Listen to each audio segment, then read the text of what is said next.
एक गांव में निधि और सुनैना नाम की दो लड़कियां रहती थी। वो दोनों बहुत गहरी दोस्त थीं। वो सारा दिन एक साथ ही रहती थी। उन दोनों की दोस्ती गांव भर में मशहूर थी। वो दोनों बहुत चंचल और सुंदर भी थी। गांव का हर जवान व्यक्ति उन दोनों को हसरत भरी निगाहों से देखता था। एक दिन सुनैना के मामा गांव आते हैं और सुनैना उन्हें देखकर खुश होकर बोलती है, मामा जी, इतने सालों बाद आपको मेरी याद कैसे आ गई? याद तो आनी ही थी सुनैना। तुम्हारी मामी ने तुम्हें बुलाया है। वो तुम्हें बहुत याद कर रही है। और चिंटू का 2 दिन बाद जन्मदिन है ना, वो भी तुम्हें याद कर रहा है। मैं तुम्हें ले जाने के लिए आया हूँ। सुनैना ये सुनकर खुश हो जाती है। वो निधि से कहती है, चल निधि, तू भी हमारे साथ चल। मेरा वहां अकेला मन नहीं लगेगा। जरूर चलती सुनैना तेरे साथ, मन तो मेरा भी नहीं लगेगा, लेकिन घर में माँ बीमार है और वैसे भी कुछ दिनों की बात है, तो आ ही जाएगी। सुनैना अपने मामा के साथ शहर चली जाती है और निधि अकेली रह जाती है। गांव के दो बिगड़ैल युवक अशोक और रंगा निधि पर बुरी नजर रखते थे। एक दिन निधि गांव के ही तालाब के सामने बैठी हुई सुनैना को याद कर रही थी कि अचानक अशोक और रंगा की नजर अकेली बैठी निधि पर पड़ती है। अशोक रंगा से हंसते हुए कहता है, देख लो रंगा भाई, आज तुम्हारी भाभी अकेली है। यही मौका है, क्यों ना मैं अपने दिल की बात तुम्हारी भाभी से कह दूं। है चुप कर फटीचर आदमी। वो मेरी भाभी नहीं, तेरी भाभी है। कभी अपनी शक्ल देखी है? आईने में फटा हुआ अंडा लगता है तू। रंगा भाई, आज इसकी दोस्त सुनैना यहाँ पर नहीं है ना, हम लोग इसीलिए झगड़ रहे हैं। अगर वो भी यहाँ होती तो हम दोनों एक एक से दोस्ती कर लेते हैं। और तुझे क्या लगता है, अगर सुनैना यहाँ होती तो क्या वो भी हमसे दोस्ती करने के लिए मान जाती? क्यों नहीं रंगा भाई, दोनों सहेलियां साथ साथ ही रहती हैं। अगर एक से भी हमारी दोनों में से दोस्ती हो जाती तो दूसरी भी अपने आप आ जाती।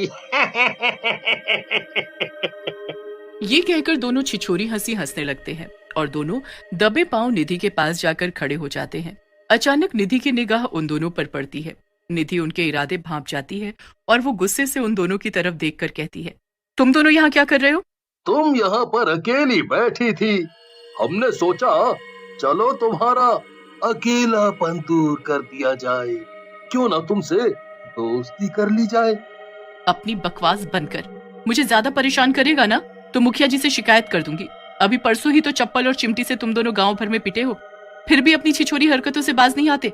चले जाओ यहाँ से। निधि की बात सुनकर अशोक और रंगा गुस्सा हो जाते हैं। अशोक गुस्से से रंगा से कहता है, रंगा भाई, ये कुछ ज्यादा बोल रही है?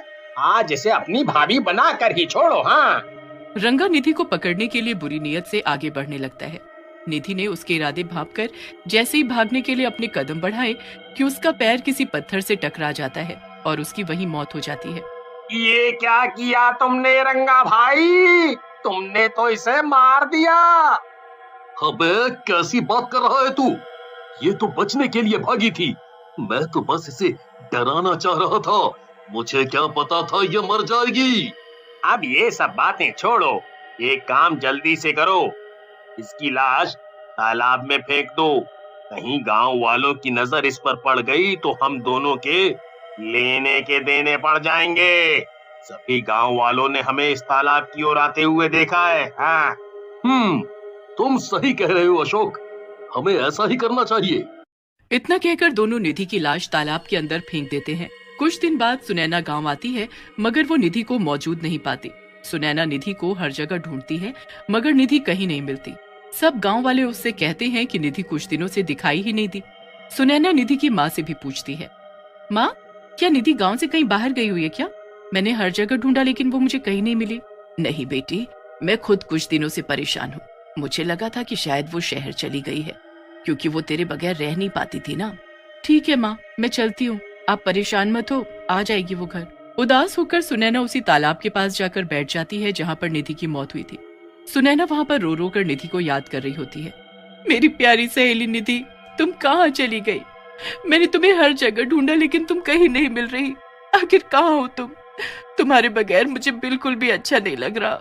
निधि तुम कहीं भी हो, वापस आ जाओ। अचानक से रंगा और अशोक फिर वहां पर आ पहुंचे और रंगा की नजर अकेली सुनैना पर पड़ जाती है। रंगा अशोक की तरफ देखकर कहता है, देख रहे हो अशोक, सुनैना निधि से ज्यादा खूबसूरत है। आज तो मैं उसे तेरी भाभी बना कर ही छोड़ूंगा। कहीं तुम पागल तो नहीं हो गए रंगा भाई? अभी कुछ दिन पहले ही इसकी दोस्त निधि यहीं मरी थी। हमें यहाँ से चलना चाहिए। मुझे कुछ ठीक नहीं लग रहा। तू तो हमेशा से डरपोक रहा है साले। जो मैं इसकी दोस्त के साथ नहीं कर पाया, इसके साथ जरूर करूंगा। इतना कहकर रंगा सुनैना के पास चला जाता है। सुनैना उन दोनों को देखकर चौंक जाती है। रंगा सुनैना की तरफ देखकर कहता है, कैसी हो मेरी जान?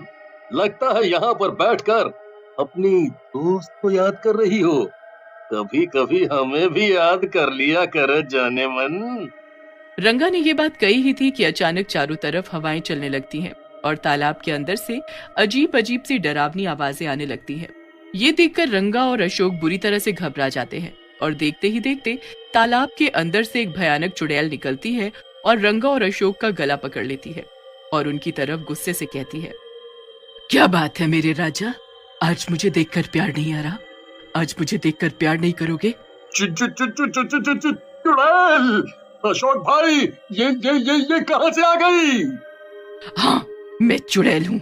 मैं उसी वक्त चुड़ैल बन गई थी जिस वक्त तुम दोनों ने मुझे उस तालाब के अंदर फेंक दिया था।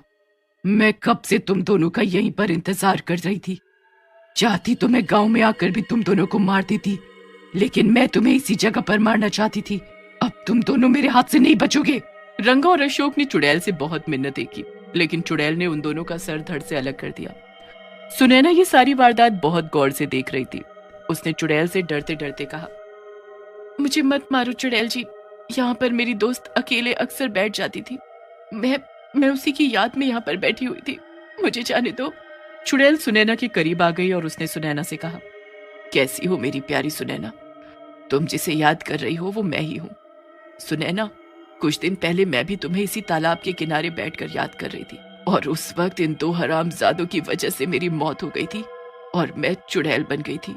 तुम निधि हो, मेरी निधि। सुनैना उस चुड़ैल के गले लग जाती है। हाँ, मैं तुम्हारी निधि हूँ। मैं अब चुड़ैल बन गई हूँ। मैं तुम्हारा कब से इंतजार कर रही थी। तुम ही मुझे मुक्ति दिलवा सकती हो सुनैना, लेकिन कैसे? इस तालाब के अंदर मेरी लाश है, तुम उसका अंतिम संस्कार करा दो, मुझे मुक्ति मिल जाएगी। इतना कहकर चुड़ैल पानी के अंदर चली जाती है और एक कंकाल लाकर सुनैना को थमा देती है। सुनैना सारे गांव वालों को इकट्ठा करके अशोक और रंगा की सारी करतूत बताती है। गांव में से एक व्यक्ति उस चुड़ैल से कहता है, तुम्हारे साथ बहुत बुरा हुआ निधि। अगर मुझे पहले पता होता कि रंगा और अशोक इतने नीच आदमी हैं, तो मैं पहले ही जान से मार देता। तुम बिल्कुल फिक्र मत करो, तुम्हारे बाद हम तुम्हारी दोस्त का और तुम्हारी माँ का, सारे गांव वाले अपनी माँ की तरह ख्याल रखेंगे। गांव वाले निधि का धर्म कर्म के अनुसार अंतिम संस्कार कर देते हैं और निधि चुड़ैल के रूप से मुक्त